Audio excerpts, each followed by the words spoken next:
Okay, moving on now to chapter 4. Again, you might say, wow, there's standard form in two variables. But now we have two equations. So much of chapter 4, what they're asking us to do is to solve these equations simultaneously. That is, sort of at the same time. And what's going on here? Well, basically, if you were to graph these equations, you would find perhaps this first graph looked like that. And then when you graph the second line, it would look like so. And you'd say, oh, they are intersecting at that particular point. And let's say that was like a negative 1, 1, 2, 3, 4. The ordered pair of that particular point was a negative 1 and a 4. Let's put a negative 1 there. There we go. So this ordered pair would be a solution for the top equation and a solution for the bottom equation. And that's one of the major possibilities that you're going to get throughout chapter 4. That as we set the equations up in standard form and then do whatever we need to graph them, making t-charts or whatever, you're looking for a common point of intersection. Now, you might graph some others, and this first line would look like so, and the second line would look like so. And you say, well, wait a minute, these lines are parallel. So would there ever be a point of intersection? And the answer, of course, is no. So we say there's no solution for that one. And then a third possibility might be that if you graph the first equation, and it looked like that, and if you did the second equation, and interestingly, the second equation was right on top of the first, you might say, wow, they're actually the same equations. So the question is, what are the solutions? Well, any solution for one equation would be a solution for the other equation. So how many solutions would you have? And you'd say an infinite number of solutions because they are the same lines. So for background, for chapter 4, these are sort of the things that are going on. You have two equations, and you are wondering, is there one answer, no answers, infinite number of answers? So those are your possibilities. And graphing is one method to solve for this. So you're asked to use your techniques from chapter 3 to find out what the graphs of each line are. You can use slope-intercept, or you can use a special t-chart where you find x and y intercepts if they're in standard form, but graph them, and then you're looking for a common point of intersection. Then that would be a solution for both equations. And before I close this part, why might graphing not be a good method to find an answer? Well, as long as they're on grid lines, that works out very well. But if you have the intersection somewhere out there between actual grid crossings, this is some sort of fraction. So how do we know that? Again, that's what we'll show you in the next part.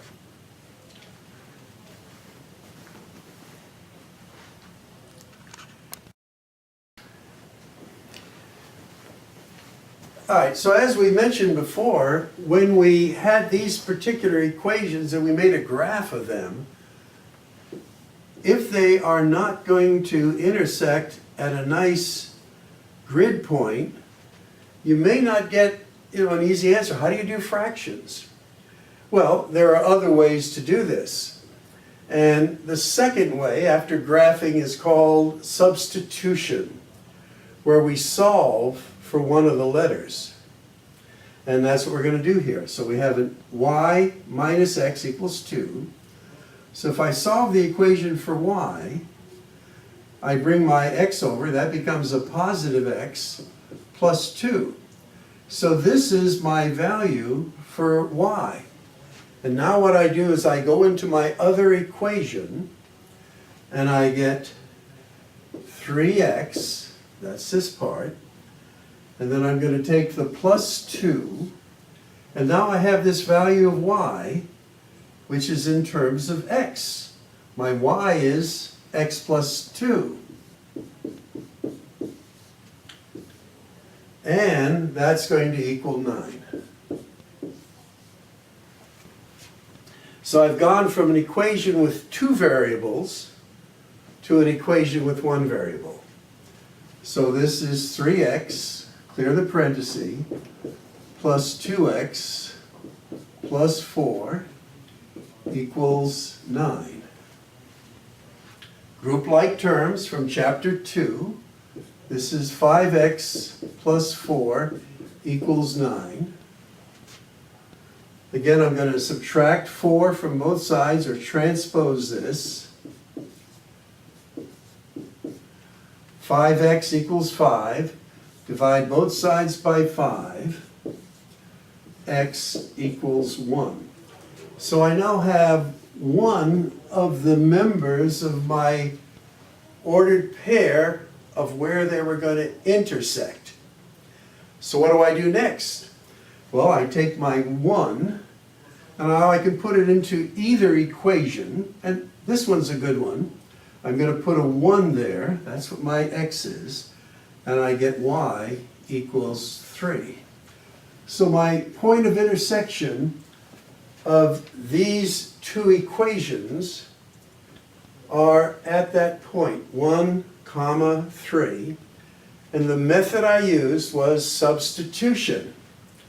There was our first equation, there's our second equation. I solve for the letter y by transposing the x. Then this is what y is equal to. So I took this value, put it into this other equation. I now have an equation with just one variable. And you have to be careful. There's a lot of places where you can make errors. So check your work. And we got a value for x. Once we get our value for x, we put it into the equation and get a value for y. And that's our ordered pair. And this method for this time was called substitution.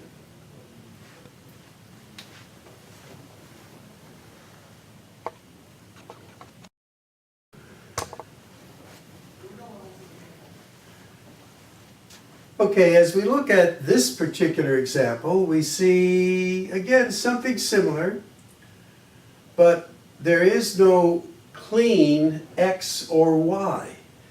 So if there was a y or an x all by itself, that would lend itself to what we call substitution, which is what I did on the first part of this tape. But now we're looking at something a little different.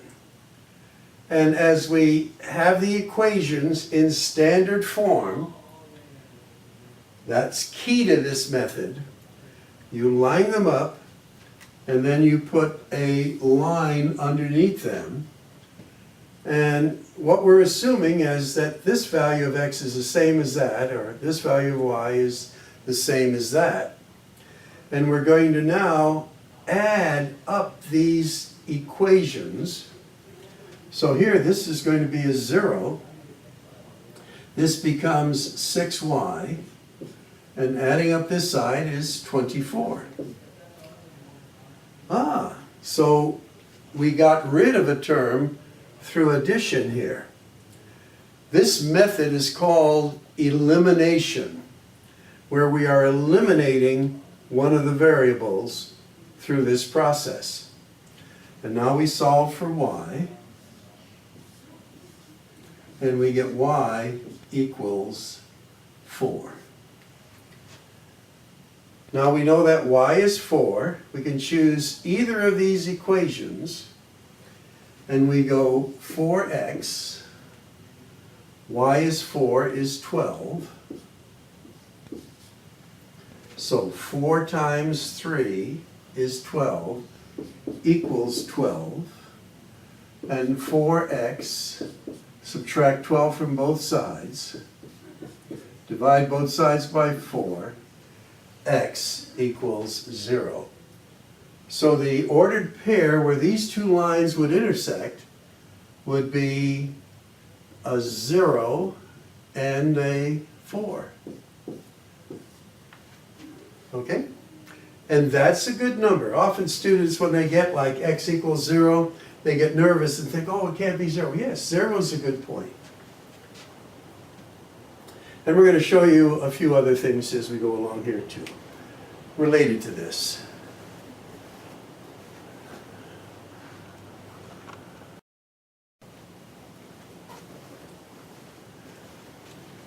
Now, in this particular situation, you'll notice that this part of the equations, they're the same. This part is different. And again, it may not look like that, but this is an example of something that's important to be concerned with. Now, if I added these up, I wouldn't eliminate anything. But one of the things we're allowed to do is to multiply one of the equations by, let's say, a negative 1. If I multiply this equation by a negative 1, this then becomes a negative. This becomes a negative. And this becomes a negative. And I'll put that in red there. And now what you do is you add them up. And interestingly, this becomes a 0. This becomes a 0. And this becomes a negative 3. And you might say, oh, I have, in a sense, 0 equals negative 3. Well, we have to reflect, is that a true statement? And the answer is no, that's not a true statement. So do you recall we had said that in the beginning of these that there were 3 possibilities: a point of intersection, parallel lines, or the same line. Here there was one solution, no solutions, infinite number of solutions. Well, when we get something that looks like this, that you get a not true statement here, 0 equals negative 3, that's not true.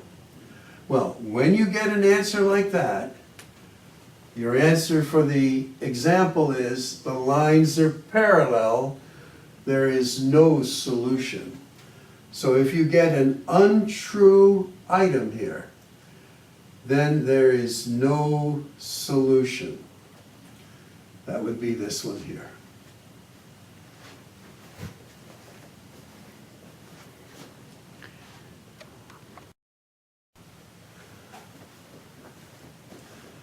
I made this one very easy. As you can see, that this equation is the same as this equation. Now normally when they give you the example, they might change it around some way so it doesn't really look like the same equation, but eventually it boils down to this. And once again, if you multiplied this bottom one by a negative 1, this would become negative, this would become negative, and that would become negative. So when you added them up, this is 0, 0, and this is 0. 0 equals 0. Is that a true statement? Yes. And the graph of it would be, they're the same lines. So if you do something and it ends up with 0 equals 0, it's the same lines, and it's an infinite number of solutions. Again, there's a lot of little details that you'll be working on, but this gives you an idea for Chapter 4 of the kinds of things you're going to be doing. You're going to solve by graphing, you're going to solve by substitution, and you're going to solve by elimination. I'm going to give you one other example of elimination.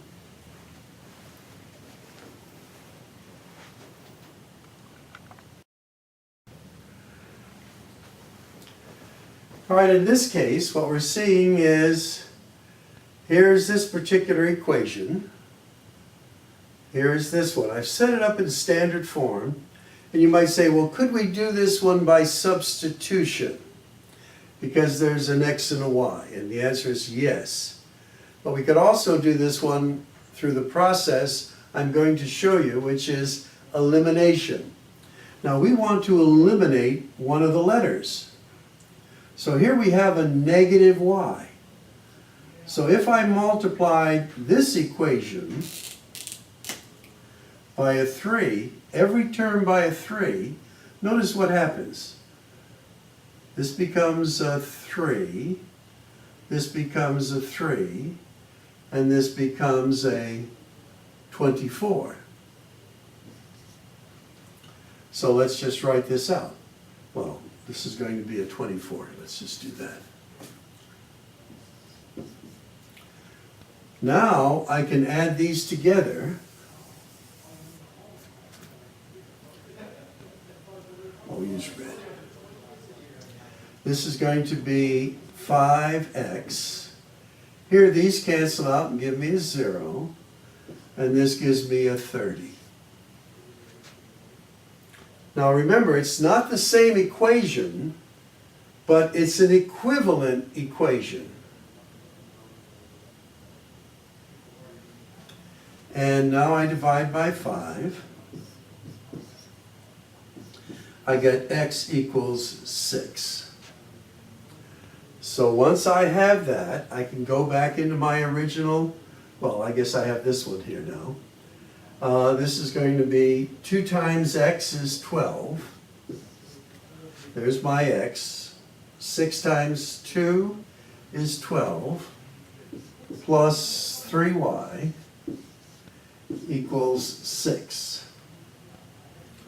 So now I'm going to subtract 6 from both sides.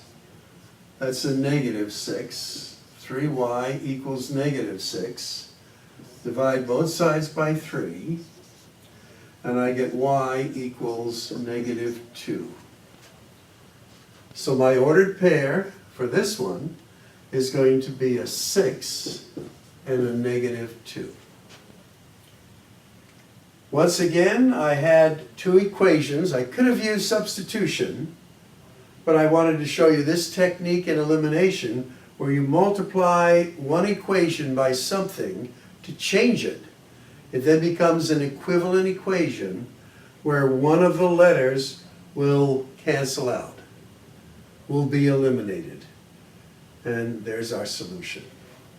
Hope this is helpful.